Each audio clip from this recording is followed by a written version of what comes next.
Hello, good evening to all.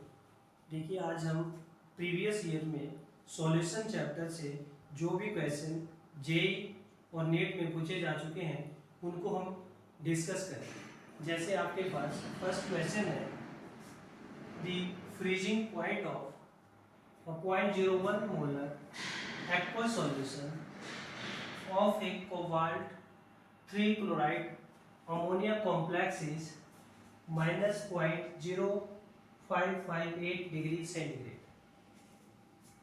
The number of chlorides in the coordination sphere of the complex is आपको find out करना है। देखिए, ये जो question है काफी बढ़िया क्वेश्चन है। ये आपका जेई के अंदर क्वेश्चन पूछा जा चुका है। ये क्वेश्चन आपका सॉल्यूशन और कोऑर्डिनेशन कंपाउंड जो चैप्टर है दोनों का कॉम्बिनेशन है। इस क्वेश्चन को कैसे सॉल्व किया जाएगा, देखिए आपसे क्या पूछ रहा है, the number of chlorides in the coordination sphere of the complex. तो आपके पास delta T F is equal to i into K F into m, ये हमारे पास फॉर्मूला होता है। अब आपको क्या गिवन है, the freezing point of A 0.01 molar aqueous solution. ये आपको गिवन है कितना, ये आपको गिवन है 0.0058 किसका, सॉल्यूशन का।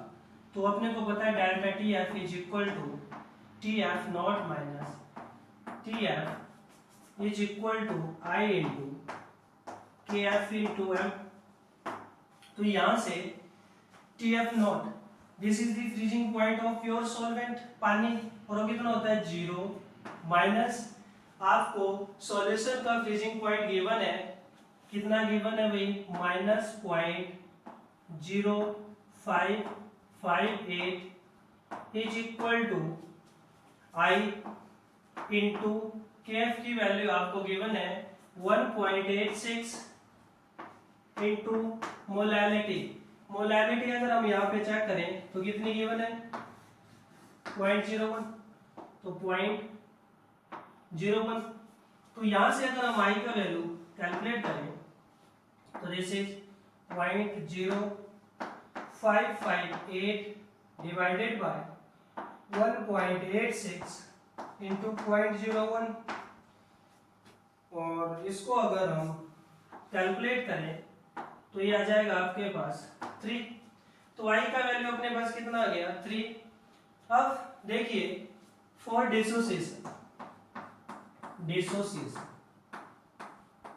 डिसोसिएशन के लिए i is equal to 1 plus n minus 1 into alpha, ये होता है। तो अपने को आई पता चल गया, i is equal to 3, 1 plus n अपने को फाइंड आउट करना है, तो n माइनस 1 और अल्फा, मान लीजिए 100% डिसोसिएशन हो रहा है तो अल्फा की वैल्यू 1, तो इस 1 से 1 गायब हो गया, तो n is equal to 3। n की वैल्यू कितनी आ रही है मेरे पास 3, मतलब नंबर ऑफ पार्टिकल आपके डिसोसिएशन कितने होने चाहिए 3।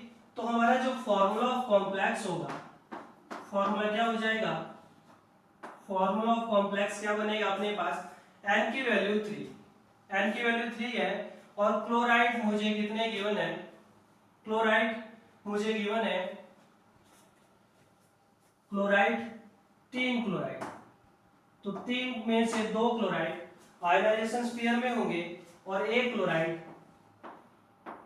आपका कोऑर्डिनेशन स्फीयर में होगा। अब कोबाल्ट का कोऑर्डिनेशन नंबर कितना होता है 6, तो इसका मतलब जो 5 होंगे वो क्या होंगे मेरे NH3। तो फॉर्मूला ऑफ कॉम्प्लेक्स क्या बन गया मेरे पास, फॉर्मूला ऑफ कॉम्प्लेक्स बन गया दिस COCl NH3 और अगर इस कॉम्प्लेक्स को आप डिसोसिएट करें तो इसके लिए आप I की वैल्यू कितनी आएगी मेरे पास 3, n की वैल्यू कितनी आएगी मेरे पास 3। फॉर डिसोसिएशन के लिए I maximum value of I is equal to n, कब, when alpha is equal to 1। जब 100% डिसोसिएशन हो जाएगा तो आई का मैक्सिमम वैल्यू कितना हो सकता है, n हो सकता है। तो इसको कॉपी करिए, फिर हम नेक्स्ट क्वेश्चन करते हैं।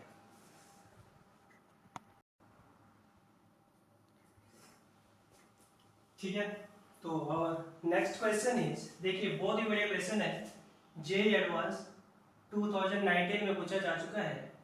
On dissolving 0.5 gram of a non volatile solute to 39 gram of benzene, its vapor pressure decreased from 650 mm of Hg to 640 mm of Hg.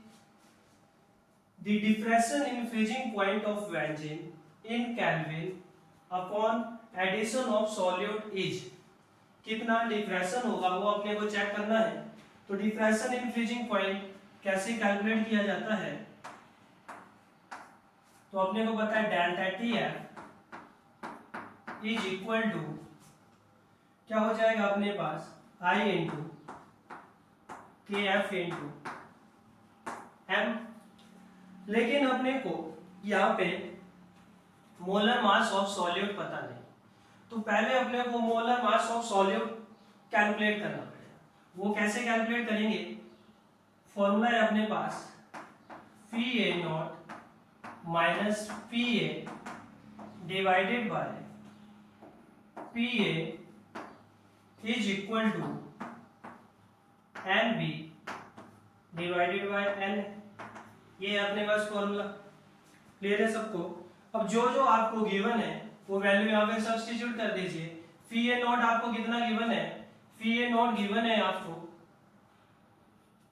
कितना 650, this is 650 minus 640 divided by 640 is equal to NV number of mole of solute. कैसे calculate करेंगे, wait तो अपने को given है 39, but अपने को molar मास पता नहीं है, अननोन सॉल्यूट है। इसको आप डिसॉल्व कर रहे हैं किसमें, इसको आप डिसॉल्व कर रहे हैं, सॉरी ये आपको 39, this is 0.5 gram of non volatile solute को हम 39 ग्राम बेंजीन मतलब सॉल्वेंट में ऐड कर रहे हैं। तो 39 बाय, और बेंजीन का मोलर मास होता है 78। तो यहां से जब आप इसको कैलकुलेट करते हैं तो ये कितना आ जाएगा मेरे पास, ये आ जाएगा मेरे पास 10 बाय 640 इज इक्वल टू 0.5। ये आ जाएगा मेरे पास कितना आ जाएगा, इसको अगर मैं कैलकुलेट करूं 0.5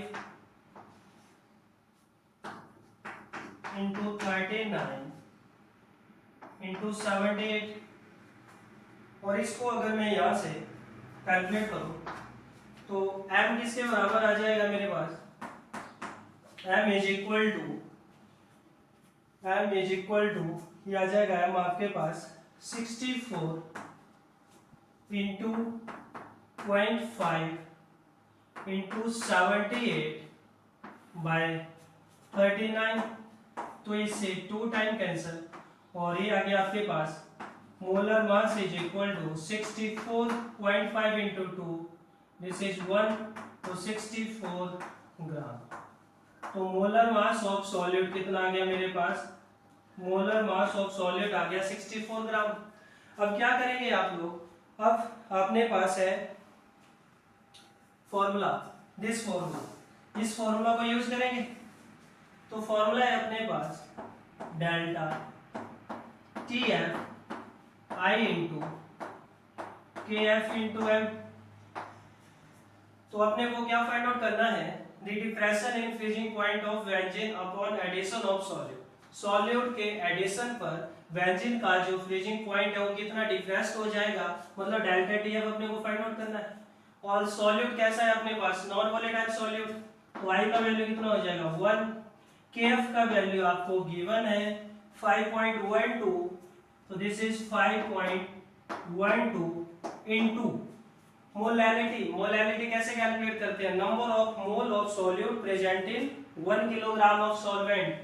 तो mole of solute 0.5 divided by solute का मोलर मास भी हमने कैलकुलेट कर लिया, कितना आ गया 64 डिवाइडेड बाय कितना है सॉल्वेंट आपके पास 39 इंटू डिवाइड बाय 1000। तो इसको आप यहां से जब कैलकुलेट करेंगे तो this delta T F is equal to 1.02।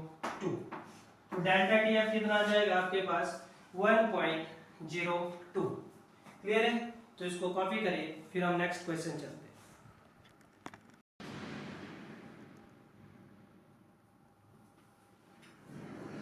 So our next question is, देखिए बहुत इंपॉर्टेंट क्वेश्चन है। Two liquid A and B form an ideal solution.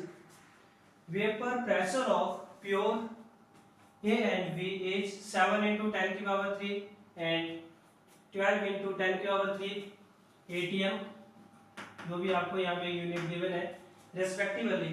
Find vapour phase condition if fraction of A in liquid is 0.4। आपको क्या given है? एक तो आपको P A not given है, पी ए नॉट गिवन है आपको 7 इंटू 10 की पावर 3, पीवी नॉट आपको गिवन है 12 इंटू 10 की पावर 3, और देखिए आपको और क्या गिवन है? If fraction of A in liquid is 0.4, मतलब आपको मोल फ्रैक्शन गिवन है लिक्विड फेज में, ए का मोल फ्रैक्शन गिवन है 0.4, तो ऑब्वियस सी बात है मोल फ्रैक्शन ऑफ ए कितना हो जाएगा 0.6, because sum of mole fraction is 1। तो अब देखिए अपने को पूछा है find vapour phase condition. Vapour phase condition आपको फाइंड आउट करनी है, तो अपने को पता है वेपर फेज में YA is equal to PA not XA divided by P। This YA is the mole fraction of component A in vapor phase and XA is the mole fraction in liquid phase। इसी तरह YB is the mole fraction of B in vapor phase and it is equal to PV naught XB divided by P। तो देखिए यहाँ पे मैं एक shortcut tricks बताता हूँ आपको। क्या कर दीजिए YA divided by YB which is equal to PA naught XA divided by P divided by PB naught XB divided by P। P से P गायब, तो अपने पास देखिए यहाँ पे एक शॉर्टकट फॉर्मूला बनने वाला है PA naught XA divided by PA naught XB, और इसको हम क्या लिख सकते हैं PA naught NA divided by PV naught NB direct. नहीं तो जनरली हम लोग क्या करना पड़ता है यहाँ पे पहले P कैलकुलेट करना पड़ता है, फिर P से हम ये वैल्यू यहाँ पे सब्स्टिट्यूट करते हैं, तो ये क्वेश्चन काफी लंबा चलता है। तो आप इस शॉर्टकट ट्रिक्स को यहाँ पे यूज कर सकते हैं। जो भी आपको गिवन है वैल्यू यहाँ पे सब्स्टिट्यूट करिए, तो YA डिवाइडेड बाय YB, तो PA नॉट कितना गिवन है अपने को? PA नॉट गिवन है 7 इंटू 10 की power 3 into mole fraction of A कितना गया भाई अपने पास गिवन है 0.4 डिवाइडेड बाय PV नॉट आपको कितना गिवन है? PV नॉट आपको गिवन है, PV नॉट गिवन है आपको कितना 12 इंटू 10 की power 3 into mole fraction of B आपको गिवन है 0.6, तो 10 की पावर 3 से 10 की पावर 3 गायब, पॉइंट से पॉइंट गायब, तो यहाँ पे मेरे पास 28 बाय कितना आ जाएगा 28 बाय 72, और ये आ जाएगा मेरे पास 7 बाय 18, 7 बाय 18 आ गया। Therefore mole fraction of A कितना आ गया 7 बाय 25, और mole fraction of B is equal to 18 by 25। इसको जब आप कैलकुलेट करेंगे तो आ जाएगा 0.28, तो YA का मोल फ्रैक्शन आ गया 0.28 एंड वाई भी आ गया अपने पास 0.7। तो इस तरह से देखिए आप इस शॉर्टकट ट्रिक से यूज कर सकते हैं और ये आपका जो क्वेश्चन है इजीली बहुत कम टाइम में सॉल्व कर सकते हैं आप इसको। तो कॉपी करिए, फिर हम चलते हैं नेक्स्ट क्वेश्चन में।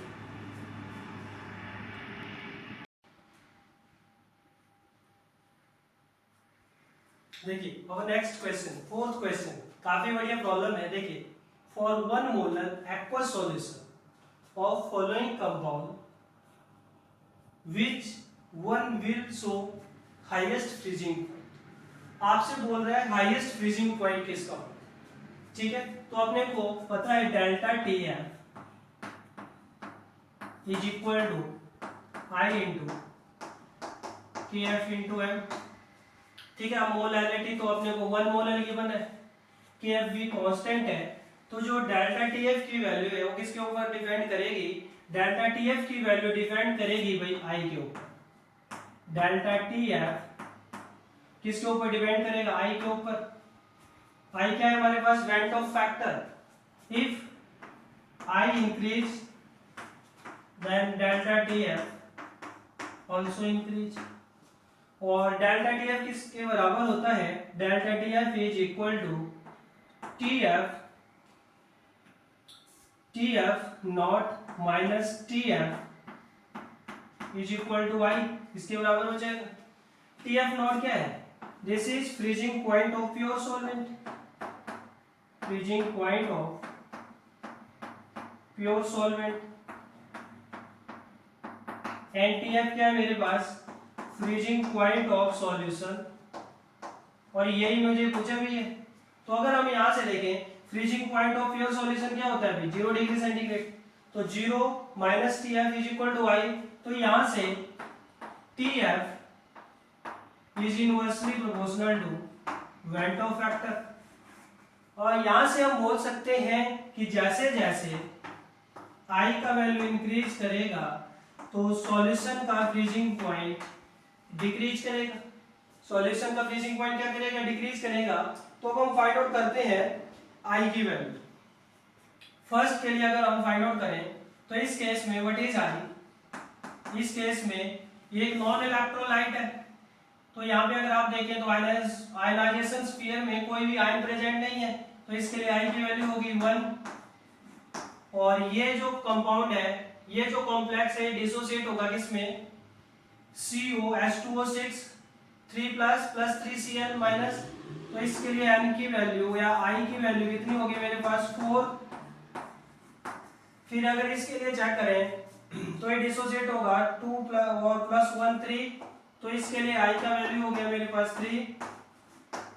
और अगर इस कंपाउंड के लिए, इस कॉम्प्लेक्स के लिए हम बात करें तो इसके लिए I का वैल्यू कितना हो गया मेरे पास 2।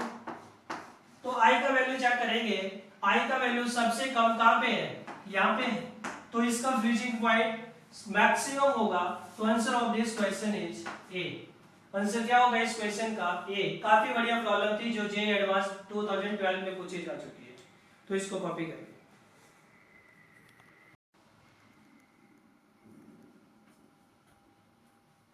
तो नेक्स्ट क्वेश्चन इज, देखिए काफी बढ़िया प्रॉब्लम है।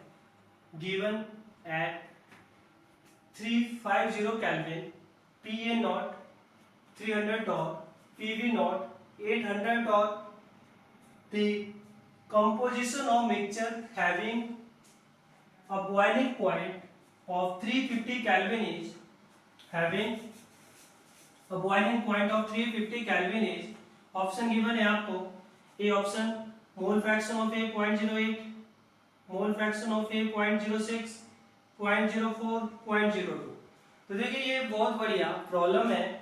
आपको टेम्परेचर गिवन है 350 केल्विन, और जनरली आपका जो वाटर है वो भी बॉयल करने लग जाता है, बॉइलिंग पॉइंट। अब देखिए वाटर भी बॉयल करने लग जाता है, और जब वाटर बॉयल करने लग जाता है तो उसका जो एटमॉस्फेरिक प्रेशर हो जाता है वो हो जाता है 1 atm, दैट इज 76 atm या 76 mm ऑफ Hg। तो अपने पास फॉर्मूला है P is equal to PA not XA plus PB not XB। अब अपने को क्या क्या गिवन है वो वैल्यू यहाँ पे सब्स्टिट्यूट करते हैं।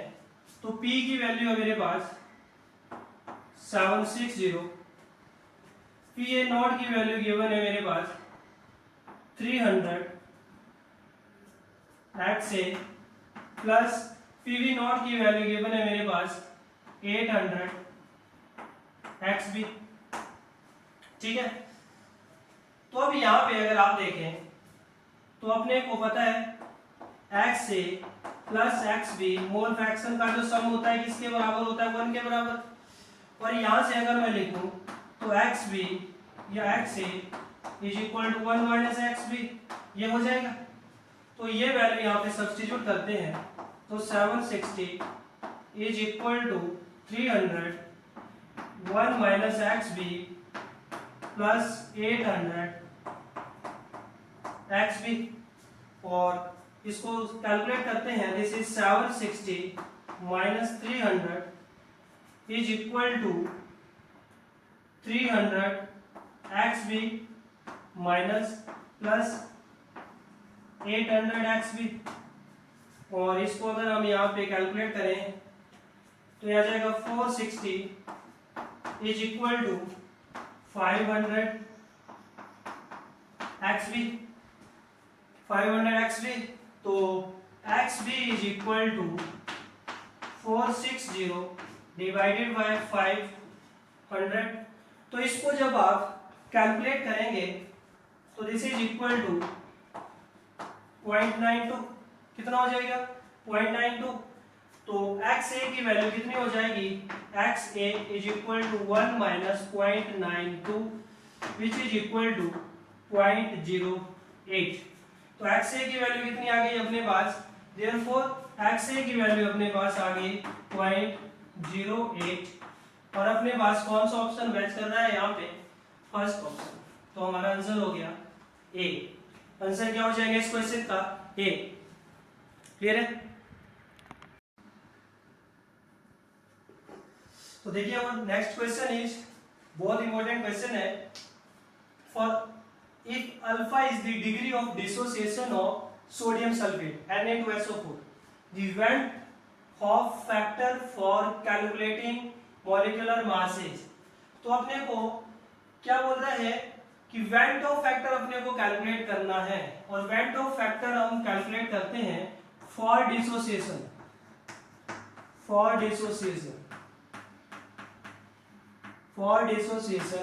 I is equal to 1 plus n minus 1 alpha.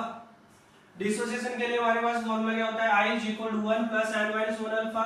और अगर एसोसिएशन की बात हो कहीं पे, मान लीजिए दो मॉलिक्यूल क्या हो एसोसिएट हो जाए, तो क्या हो जाएगा I is equal to 1 plus 1 minus n minus 1 into alpha. ये एसोसिएशन के लिए होता है। लेकिन यहाँ पे क्या हो रहा है, डिसोसिएशन हो रहा है, और अपना जो Na2SO4 ये डिसोसिएट होगा किसमें, 2n में, प्लस SO4 2 नेगेटिव। तो n की value number of particle after dissociation कितने मेरे पास 3। तो यहाँ पे I is equal to 1 plus n की वैल्यू कर दी यहाँ पे सब्स्टिट्यूट 3 माइनस 1 अल्फा। तो I is equal to 1 plus 2 alpha. तो ये I is equal to 1 plus 2 alpha. तो मेरे पास जो राइट आंसर होगा हो जाएगा आपका ऑप्शन डी। क्लियर है, कॉपी करिए, फिर नेक्स्ट क्वेश्चन करते हैं।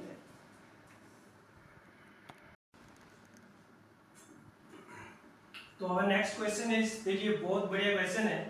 Aqueous solution of 0.004 molar sodium sulphate and 0.01 molar glucose are isotonic. देखो आइसोटोनिक सॉल्यूशन क्या होते हैं, ऐसे सॉल्यूशन जिनका ऑस्मोटिक प्रेशर क्या होता है, इक्वल होता है। अगर ऑस्मोटिक प्रेशर इक्वल होगा तो उनकी कंसंट्रेशन भी क्या हो जाती है, इक्वल हो जाती है। तो आपसे क्या बोल रहा है, the degree of dissociation is वो आपको कैलकुलेट करनी है। तो आइसोटोनिक सॉल्यूशन क्या होते हैं?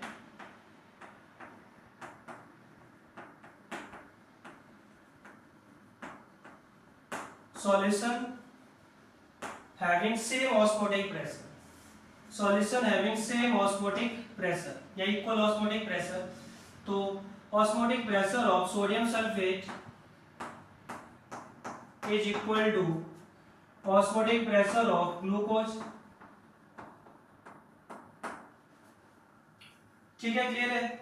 तो osmotic pressure of sodium sulphate equal to osmotic pressure of glucose, और फॉर्मूला होता है अपने पास CRT, C1RT, this is C2RT। Temperature भी अपने को कांस्टेंट है, R यूनिवर्सल गैस कांस्टेंट होता है। तो यहाँ पे C1 इक्वल टू C2। अब C1 है मेरे पास सोडियम सल्फेट, तो इसकी कंसंट्रेशन मुझे गिवन है already 0.004 which is equal to, इसका कंसंट्रेशन मुझे गिवन है, कितना गिवन है? 0.01। ये आ गया मेरे पास कितना? 0.01, ठीक है, इंटू वाई भी होगा इधर, क्योंकि ये आपके पास क्या है? ये आपके पास इलेक्ट्रोलाइट है, ये आपके पास नॉन इलेक्ट्रोलाइट है, तो इसको आई से मल्टीप्लाई हो जाएगा। तो I इज इक्वल टू इसके बराबर हो जाएगा 0.01 डिवाइडेड बाय इसके 0.004, और ये क्या बन जाएगा अभी मेरे पास? दिस इज 10/4, 10/4 मतलब 5/2। तो आपसे क्या बोला है? Degree of dissociation of alpha. तो I is equal to 1 plus n-1 alpha. ये किसके लिए होता है भाई? डिसोसिएशन के लिए। डिसोसिएशन के लिए I और अल्फा में क्या रिलेशन होता है? I is equal to 1 plus n-1 alpha. I कितना आ गया मेरे पास? 5/2। I कितना आ गया मेरे पास? 5/2 इक्वल टू 1 प्लस n की वैल्यू कितनी है मेरे पास? n की वैल्यू कितनी है अभी मेरे पास? n number of particle after dissociated, तो n into SO4, 2 और 1 3, तो दिस इज 3 minus 1 अल्फा। तो ये आ गया मेरे पास 5/4 minus 1 इक्वल टू 2 अल्फा। ठीक है, ये आ गया अपने पास। तो ये आ गया भाई अपने पास, और ये आ गया अपने पास कितना? 1/4 इज इक्वल टू 2 अल्फा, और अल्फा इज इक्वल टू कितना गया? 1/8। अल्फा कितना आ गया मेरे पास? 1/8। तो 1/8 आ गया अल्फा मेरे पास, और मुझे पूछा है परसेंटेज ऑफ डिसोसिएशन, तो therefore परसेंटेज ऑफ डिसोसिएशन क्या हो जाएगा मेरे पास? Percentage of dissociation is equal to क्या हो जाएगा? 1/8 इंटू 100। तो इसको कैलकुलेट कर लीजिए, ये आपके पास आंसर आ जाएगा।